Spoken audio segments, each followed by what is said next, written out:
আমাদের ভোটে বেশি ঠিক করে। আর মেয়ে আপনি যেই দেশের দালালি করেন সেই দেশ আমাদেরকে বলছে আমাদের 27% আছে এখন থেকে 12 বছর আগে। বলছে না, বলে নাই?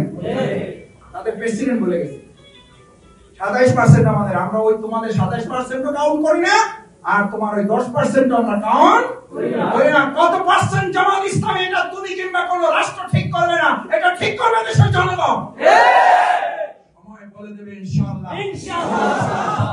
কত পার্সেন্ট নিয়ে দেশের রাজনীতি করে, টেলিভিশনের টক শোর মাধ্যমে এই পার্সেন্টেজ নির্ধারিত হবে না ইনশাআল্লাহ।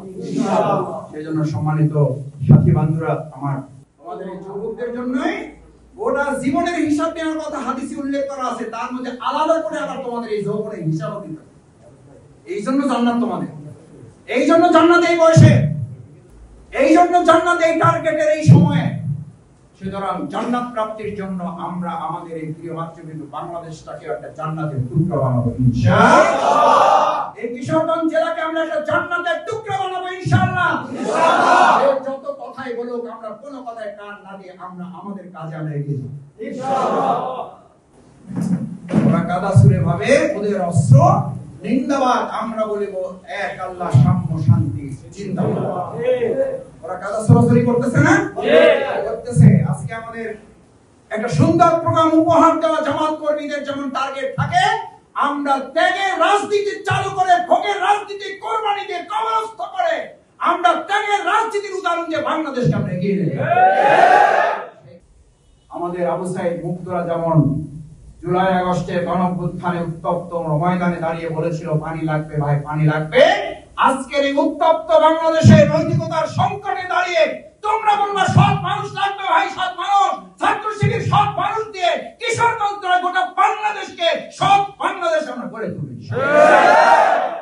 যদি বলো যে আমরা আবু সাইদ মুক্তের অনুসারী, তাহলে সে বলেছিল পানি লাগবে, পানি দিয়ে অন্তর প্রশান্ত করেছিল, তুমি সৎ মানুষ দিয়ে বাংলাদেশের হৃদয়কে প্রশান্ত করার দায়িত্ব তোমার। এই কথা শুধু সাথীরা বললে হবে না, এই কথা শুধু কর্মীরা জানলে হবে না, এই কথা সহযোগীদের কাছে, সমর্থকদের কাছে, সুধীদের কাছে, শুভাকাঙ্ক্ষীর কাছে, ভাইদের কাছে, বোনদের কাছে, আমাদের প্রতিপক্ষের কাছে এই কথা বলতে হবে। জামাত ইসলামী ছাত্র শিবিরের প্রচার যা হয়েছে তার অধিকাংশ হয়েছে কিসের মাধ্যমে? অপপ্রচারের মাধ্যমে। এটা প্রচারের একটা মাধ্যম। বিগত 17 বছর টেলিভিশনে আমাদের কোন টক শোতে লোক ছিল না, কিন্তু আমাদের পক্ষে কথা বলার লোক ছিল না। ওই 3 জন, ওই 2 জন, একজন one to one state card programme, one to one programme হইলো, ওর মধ্যে থেকে একজনকে আল্লাহ তাআলা আমাদের বানিয়ে দিয়েছে না, দেয়নি? কথা শুনে আমরা পরে বলতাম লোক আমাদের টার্গেট করে ফোন করার পর কয় লোক আপনাদের কেন, যেটা বলছি সেটা আপনাদের পক্ষে গেছে ইনশাআল্লাহ। সততার পক্ষে, দক্ষতার পক্ষে, যোগ্যতার পক্ষে, দেশপ্রেমের পক্ষে, ন্যায়ের পক্ষে যখনই কথা আসবে এই কথা জামাত ইসলামী এবং ছাত্র শিবিরের পক্ষে। আমাদের একদল এখন বলে না সব জামাতের হয়ে গেছে, এই সরকারও নাকি জামাত বলে না? বলে এই কারণে যে এরা আধিপত্যবাদের বিরুদ্ধে সরকার দাঁড়িয়েছে, এই জন্য তারা মনে করে যে এটা জামাতের সরকার। জেডিসি ঘুষ খায় না, বলে এটা জামাতের ডাক। এসপি অন্যায় আদেশ মানে না, বলে যে এটা জামাতের এসপি। যে সচিব তাদের অন্যায় আবদার শোনে না, বলে এটা জামাতের সচিব। বাংলাদেশের 53 বছর স্বাধীনতার পর জামাত ইসলামী ছাত্র শিবির কোন অর্জন যদি চোখে না পড়ে, সবচেয়ে বড় অর্জন এটা। ন্যায়ের কথা, সত্যের কথা যে বলে সে জামাত ইসলামী, সে ছাত্র শিবির, এর চেয়ে বড় অর্জন জামাত শিবিরের অর্জন।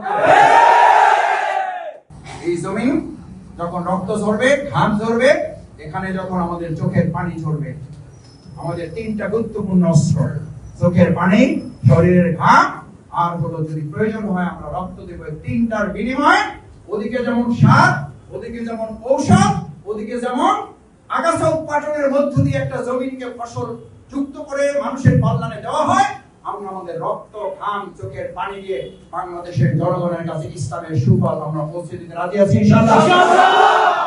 রাজি আছো? ঘাম লাগলে ঘাম দিবা, চোখের পানি, রক্ত। শিবিরকে ভালোবেসে দুনিয়ার সমস্ত কিছু থেকে নিজেদেরকে মুক্ত রাখা সম্ভব। শিবিরকে ভালোবেসেছি বলে আর কাউকে ভালোবাসার সময় পাই না, রিয়েলি পাই না। এখন মাঝে মাঝে মনে হয় ইউনিভার্সিটির ছাত্রছাত্রীদের গেলে আল্লাহ মাফ করছে, ওইটা যদি এখন বুঝতাম তাহলে হয়তো আল্লাহ না করুন কোন দিকে চলে যেতাম। ওটা বুঝা একটুখানি সময় পাই নাই। ছাত্র শিবির এমন ব্যস্ত রেখেছে এক আল্লাহ আল্লাহর ইসলামকে ভালোবাসা ছাড়া অন্য ভালোবাসার আমাদের মাথার মধ্যে ঢোকার সুযোগ শয়তান। তোমাদের যৌবনের ভালোবাসার নাম কি? দেশের তরুণ যুবকদের কাছে ইসলামী ছাত্র শিবিরকে তাদের গার্লফ্রেন্ড বানিয়ে অবৈধ সমস্ত গার্লফ্রেন্ড থেকে তাদের মুক্ত করে দেবে ইনশাআল্লাহ। আমি জানি আমার এই কথা নিয়ে সমালোচনা, আমাদের কাজও থাকবে, আলোচনাও থাকবে। সমালোচনা যারা করার তাদের দায়িত্ব ওটা। গল্পটা বলে শেষ করে ফ্রান্সিস বেকন পুলিশের সদস্যরা গিয়ে বলছে, স্যার আপনি এত বড় প্রেসিডেন্ট আপনি লিখলেন কেন এগুলো শেষ করে ফেলাই। ফ্রান্সিস বেকন বলতেছে, চুপ করো, যেগুলো সমালোচনা করতেছে এটার মধ্যে দিয়ে আমার 3টা লাভ হবে। কয়টা? 3টা লাভ।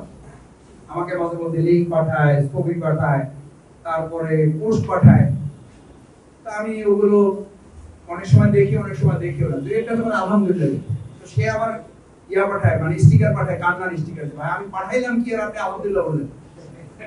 আমরা তোমার জন্য সমবেদনাই ঠিক আছে, তুমি কান পাইলে এটার জন্য এটা, কারণ কাজ নাই এই জন্য তোমার সমালোচনা।